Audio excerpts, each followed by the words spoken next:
Hi friends, ये इच्छापुरम कैलाशगिरी बोल के जिसको बोलते हैं वो है। ये देखिए, ये विष्णु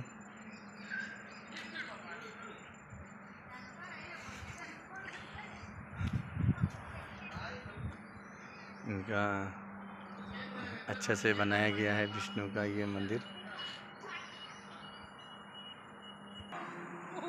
ये देखिए, ये माँ सरस्वती का भी एक मंदिर है यहाँ पे। यहाँ मछलियाँ भी हैं,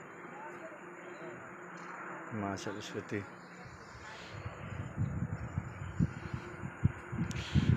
इधर से ही वो देखिए हाईवे दिखाई दे रहा है।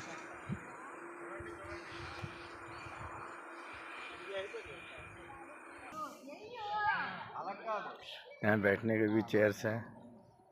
इच्छापुरम कैलाशगिरी अच्छा सा प्लेस बनाया है। पूरा चारों ओर मैंने ये घाटी है। हम सांग आज इच्छापुर से ये कैलाशगिरी रे बुलिया आईचु। देखो ये सीढ़ी रे चाहिए किए लोक हाईवे रू हेले आई पारे यार ई बाटरू एरिया अच्छे सब मस्त कर एंजॉय करि पारिए। भल पिकनिक प्लेस फ्रीटा अच्छी के आइक एंजॉय करि पारिए।